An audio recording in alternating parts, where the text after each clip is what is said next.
सिद्धार्थ से महात्मा गौतम बुद्ध कैसे बने, आपको यह सच्ची कहानी द्वारा ज्ञात होगा। एक दिन सिद्धार्थ ने अपने सारथी छंदक को नगर भ्रमण के लिए चलने को कहा। छंदक ने तुरंत राजकुमार के प्रिय घोड़े कंथक को तैयार किया। उस पर राजकुमार को सवार कराकर वह नगर भ्रमण के लिए चल पड़ा। राजा शुद्धोधन ने ऐसा प्रबंध कराया था कि राजकुमार को मार्ग में कोई करुणाजनक दृश्य दिखाई न दे, ताकि उसके मन में विरक्ति की भावना उत्पन्न न हो। जिस मार्ग से उन्हें जाना था उसे स्वच्छ करके सजाया गया था। उस मार्ग पर दोनों ओर सुंदर सुंदर लड़के और लड़कियां खड़े थे। जब सिद्धार्थ उनके पास से गुजरते तो वे उन पर फूल बरसाते। यदि आप महात्मा बुद्ध के विश्वासी हैं तो इन दिव्य उपदेशों को ध्यान से सुने। इस वीडियो को पूरा अंत तक देखें, वरना बाद में बहुत पछताना पड़ेगा। अपने कीमती समय को फालतू के शॉर्ट्स वीडियो की जगह यहाँ लगाए, कुछ नया सीखने को मिलेगा। कहीं दुख या कष्ट का नाम भी दिखाई नहीं दे रहा था। राजकुमार सिद्धार्थ भी उस समय प्रसन्न दिखाई दे रहे थे। एकाएक उनकी दृष्टि कहीं दूर उठ गई। एक झुकी हुई कमर वाला वृद्ध व्यक्ति उन्हीं की ओर चला आ रहा था। उसका मुंह झुर्रियों से भरा हुआ था, आंखें अंदर को धंसी हुई थी, हाथ पैर कांप रहे थे। वह लाठी का सहारा लेकर बड़ी मुश्किल से चल पा रहा था। जरा उधर देखो छंदक, सिद्धार्थ ने उस वृद्ध की ओर संकेत करते हुए कहा। उस आदमी की ओर जिसकी कमर झुकी हुई है। मुझे बताऊं कि उसे क्या हो गया है, वह इतना असुंदर क्यों है, वह ठीक से चल क्यों नहीं पा रहा। राजकुमार, छंदक ने उत्तर दिया, वह व्यक्ति बूढ़ा हो गया है, उसकी आयु अधिक हो गई है। अधिक आयु हो जाने पर व्यक्ति ऐसा ही हो जाता है। तो क्या आयु अधिक हो जाने पर मैं और यशोधरा भी ऐसे ही हो जाएंगे? सिद्धार्थ ने चिंतित स्वर में पूछा। हम भी बूढ़े हो जाएंगे, हम भी असुंदर हो जाएंगे, हम भी ठीक से नहीं चल पाएंगे? सच यही है राजकुमार, छंदक ने उत्तर दिया। ऐसा सभी के साथ होता है। बूढ़ा हो जाने पर मनुष्य की यही दशा होती है। शरीर इसी प्रकार कमजोर और असुंदर हो जाता है। सिद्धार्थ की सारी प्रसन्नता छू मंतर हो गई। उन्होंने छंदक को महल लौट चलने की आज्ञा दी। जब सिद्धार्थ अपने महल पहुंचे तो उन्होंने यशोधरा को अपनी प्रतीक्षा करते हुए पाया। उन्हें उदास देखकर यशोधरा ने पूछा, क्या बात है स्वामी, क्या आप थक गए हैं? नहीं यशोधरा, सिद्धार्थ ने एक लंबी सांस लेकर उत्तर दिया, मैं थका हुआ नहीं हूं। बात यह है कि आज मैंने एक ऐसे व्यक्ति को देखा जो बहुत कमजोर था। उसका पूरा शरीर कांप रहा था, उसकी आंखें झुकी हुई थीं और वह असुंदर हो गया था। छंदक कहता है वह बूढ़ा हो चुका है। बूढ़ा हो जाने पर ऐसा ही होता है। यह देखकर मेरा मन उदास हो गया। इस प्रकार तो मेरी दशा भी आगे चलकर ऐसी ही हो जाएगी। आप व्यर्थ ही दुखी हो रहे हैं, यशोधरा ने कहा। छोड़िए इस बात को, आप अपने मनोरंजन कक्ष में जाइए। पिताजी ने आपके मनोरंजन के लिए खास नर्तकी और गायिका को बुलाया है। आप वहां जाकर मनोरंजन कीजिए, आपकी सारी उदासी दूर हो जाएगी। यशोधरा की बात मानकर सिद्धार्थ मनोरंजन कक्ष में चले गए। वहां नर्तकी और गायिका ने अपनी कला का भरपूर प्रदर्शन किया। उन्होंने सिद्धार्थ की उदासी को दूर करने का पूरा प्रयास किया, लेकिन सिद्धार्थ की उदासी दूर न हुई। उनकी आंखों के सामने रह रहकर वही वृद्ध व्यक्ति घूम रहा था जिसे उसने मार्ग में देखा था। वह बार बार यह सोच रहा था कि क्या बूढ़ा होने से बचने का कोई उपाय नहीं है। कुछ दिनों बाद अचानक सिद्धार्थ ने पुनः भ्रमण की इच्छा व्यक्त की। इस बार छंदक एक रथ सजाकर ले आया। रथ पर सवार होकर सिद्धार्थ पुनः नगर की ओर भ्रमण की ओर चल पड़े। इस बार छंदक पूरा प्रयास कर रहा था कि राजकुमार को कोई करुणाजनक दृश्य दिखाई न दे, लेकिन जो होना होता है वह होकर ही रहता है। मार्ग में सिद्धार्थ को एक रोगी व्यक्ति दिखाई दिया। वह रोग के कारण कराह रहा था।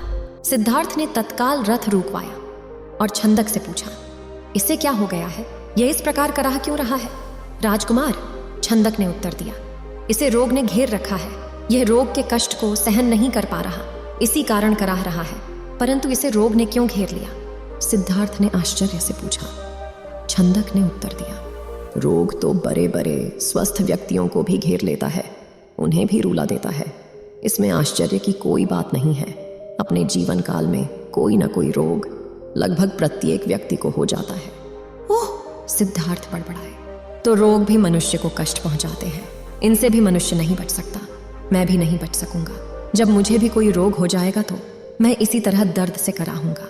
छंदक ने रथ को आगे बढ़ाया। थोड़ा आगे चलने पर सिद्धार्थ को एक शव यात्रा जाती हुई दिखाई दी। उन्होंने पुनः छंदक से प्रश्न किया, यह कैसा दृश्य है? 4 व्यक्ति अपने कंधों पर किसे लेकर जा रहे हैं? इनके पीछे कुछ लोग रोते हुए क्यों जा रहे हैं? राजकुमार, छंदक ने उत्तर दिया, यह व्यक्ति मर गया है। यह चारों इसके संबंधी है। ये इसके शव को उठाकर शमशान में ले जा रहे हैं। जो पीछे पीछे रोते हुए जा रहे हैं वे इसके कुटुंब के लोग हैं। शमशान में इस मृतक शरीर को जला दिया जाएगा। ये व्यक्ति मर क्यों गया? सिद्धार्थ ने अगला प्रश्न किया। छंदक ने कहा, मृत्यु इस संसार का एक अटल सत्य है। मृत्यु ने आज तक किसी को नहीं छोड़ा। कोई भी व्यक्ति किसी भी समय मर सकता है। यह सुनकर सिद्धार्थ का दिमाग घूम गया। वह ठंडी सांस लेकर सोचने लगे, क्या इसी को जीवन कहते हैं, जिसमें मनुष्य को तरह तरह के रोग घेर लेते हैं, जिसमें कभी भी मृत्यु का आगमन हो सकता है। मनुष्य जब बूढ़ा हो जाता है तो वह दुर्बल और असहाय हो जाता है। उसके शरीर को जलाकर भस्म कर दिया जाता है। क्या जीवन के इन भयानक दुखों से छुटकारा नहीं मिल सकता? इसका कोई तो उपाय होगा।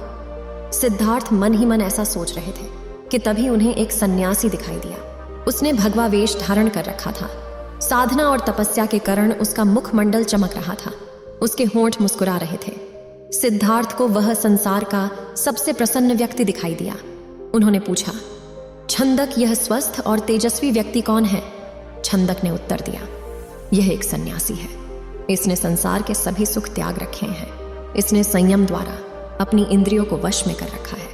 यह अपने ईश्वर की तपस्या साधना करता है, इसलिए यह स्वस्थ, निरोग व सुंदर है। तपस्या के कारण ही इसका मुखमंडल चमक रहा है। सिद्धार्थ को जैसे अपने सभी प्रश्नों के उत्तर मिल गए। वह एकदम शांत हो गए। उस सन्यासी के दर्शन मात्र से ही उसके मन का सारा क्लेश दूर हो गया। उसने मन ही मन सोचा, रोग, बुढ़ापा तथा जन्म मरण के कष्ट से छुटकारा पाने का उपाय संयम, त्याग तथा तपस्या है। जीवन का सार सत्य की खोज करना है। संसार के सभी सुख नकली है। मैं अब इन झूठे सुखों में नहीं फंसूंगा। मैं उस तेजस्वी सन्यासी की तरह बनूंगा। रथ अपने पूरे वेग से दौड़ता रहा और उससे भी अधिक वेग से दौड़ता रहा सिद्धार्थ का मन। उसे बार बार उस सन्यासी का ध्यान आता था। उनके मन में विरक्ति की भावना बढ़ती ही जा रही थी। जब सिद्धार्थ राजमहल में लौटे तो उन्हें एक शुभ समाचार मिला। यशोधरा ने स्वस्थ व सुंदर पुत्र को जन्म दिया था। दास दासियों ने सिद्धार्थ को घेर लिया और उन्हें बधाइयां देने लगी। उन्हें यह आशा थी कि सिद्धार्थ से उन्हें पुरस्कार देंगे, लेकिन सिद्धार्थ पर इस शुभ सूचना का कोई प्रभाव दिखाई न दिया। चारों ओर हर्ष का सागर लहरा रहा था। पूरे राजमहल में बधाइयों के स्वर गूंज रहे थे। वहां राजा शुद्धोधन व रानी प्रजावती तो प्रसन्नता से पागल हुए जा रहे थे। वे बधाई देने वाले को मुंह मांगा पुरस्कार दे रहे थे। कपिल वस्तु में नए राजकुमार के जन्म लेने के उपलक्ष्य में नाच गाने व उत्सव होने लगे, लेकिन सिद्धार्थ को उनमें कोई रुचि न थी। वह उदास अपने भवन में घूम रहे थे। उनके मन में संघर्ष चल रहा था। वे किसी भी उत्सव में सम्मिलित नहीं हुए। अपने नवजात पुत्र से भी मिलकर सिद्धार्थ को प्रसन्नता न हुई। उनका मन सब कुछ त्याग कर शांति व सत्य की खोज करना चाहता था। एक रात आषाढ़ की पूर्णिमा का चंद्रमा पृथ्वी पर अपनी शीतल चांदनी बिखेर रहा था। राजभवन में यशोधरा अपने पुत्र को छाती से लिपटाए सुख की निद्रा सो रही थी।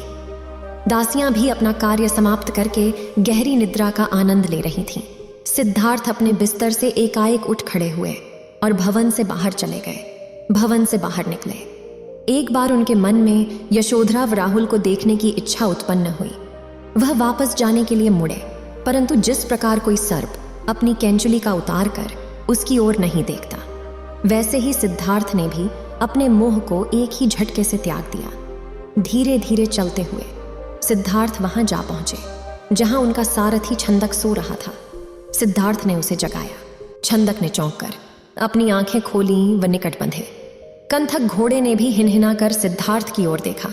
राजकुमार, छंदक ने नम्रता से आश्चर्य से कहा, आप और यहां, वह भी रात के इस समय? सब कुछ ठीक तो है ना? छंदक, सिद्धार्थ ने आदेश दिया, तुरंत रथ तैयार करो। मैं इसी समय राजभवन से बाहर जाना चाहता हूं। छंदक ने ध्यानपूर्वक सिद्धार्थ की ओर देखा। वह कुछ पूछना चाहता था, परंतु पूछने का साहस न कर सका। रथ को तैयार करके वह सिद्धार्थ के निकट ले आया। सिद्धार्थ रथ पर सवार हुए तथा छंदक को नगर से बाहर वन की ओर चलने के लिए कहा। चारों ओर गहरा अंधकार था। वहां सन्नाटा छाया हुआ था। जंगली जीव जंतुओं की आवाजें कभी कभी सन्नाटे को भंग कर देती। वातावरण बहुत डरावना हो जाता। घने जंगल के निकट सिद्धार्थ ने छंदक को रथ रोकने का आदेश दिया। रथ रुकते ही सिद्धार्थ नीचे उतर आए। सामने ही यमुना नदी अपने पूरे वेग से बह रही थी। उस समय वे अनुप्रिय नामक स्थान के निकट खड़े थे। सिद्धार्थ ने अपनी राजसी वेशभूषा उतार दी। साथ ही उन्होंने एक एक करके अपने आभूषण भी उतार दिए। अपने वस्त्र व आभूषण उन्होंने छंदक को दे दिए तथा लौट जाने का आदेश दिया।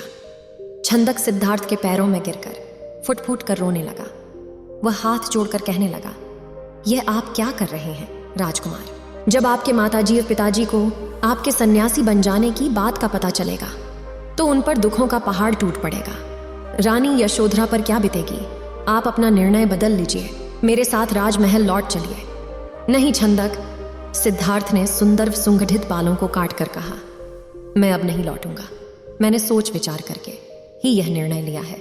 मैं सत्य व ज्ञान का मार्ग खोजना चाहता हूं जिससे मानव शांति पा सके। तुम आंसू पोंछ लो और राजभवन लौट जाओ। छंदक को सिद्धार्थ की आज्ञा का पालन करना पड़ा। उसने सिद्धार्थ का चरण स्पर्श किए, उनके कीमती वस्त्रों व आभूषणों को रथ में रखा और कपिल वस्तु की ओर चल पड़ा। जिस समय छंदक राजभवन में लौटा, सुबह का प्रकाश चारों ओर फैल चुका था। राजा शुद्धोधन बाग में भ्रमण कर रहे थे। जब उन्होंने सिद्धार्थ का खाली रथ देखा तो उनके माथे पर बल पड़ गए। उन्होंने क्रोध से छंदकी ओर देखा और पूछा, तुम बिना बताएं सिद्धार्थ का कहाँ ले गए थे? वह इस समय कहाँ है? छंदक ने रोते हुए वह पूरी बात बता दी। फिर रथ से सिद्धार्थ के कीमती वस्त्र व आभूषण लाकर उन्हें सौंप दिए। शुद्धोधन उन वस्त्र आभूषणों को छाती से लिपटाकर फूट फूट कर रोने लगे। उन्होंने कहा, विद्वान पंडितों व ज्योतिषियों की भविष्यवाणी आज सच हो गई। मेरा बेटा संसार के सभी सुखों को ठुकराकर सन्यासी बनने चला गया। रानी प्रजावती को जब इस बात की सूचना मिली तो वह पछाड़ खाकर गिर पड़ी। जब यशोधरा को पता चला तो वह भी इस बात को सहन न कर सकी। वह विलाप करने लगी, हे स्वामी, तुम बिना कहे ही घर छोड़कर चले गए। मुझसे कम से कम एक बार मिल तो लेते। क्या मैं इस योग्य भी नहीं? मुझसे कम से कम एक बार मिल तो लेते। क्या मैं इस योग्य भी नहीं थी? क्या तुम्हें अपने छोटे से पुत्र का भी धन नहीं आया? कम से कम उससे तो मिलकर जाते। इसके बाद यशोधरा ने भी राजसी वेशभूषा उतार फेंकी। केवल सुहाग चिन्हों को छोड़कर उसने सभी आभूषणों का त्याग कर दिया। वह साधारण भोजन करती तथा पृथ्वी पर सोती। उसकी यह दशा देखकर प्रजावती बहुत दुखी होती। वह यशोधरा को छाती से लगाकर रो पड़ती और अपने स्वास्थ्य का ध्यान रखने के लिए कहती, यह तेरे खेलने खाने की आयु है।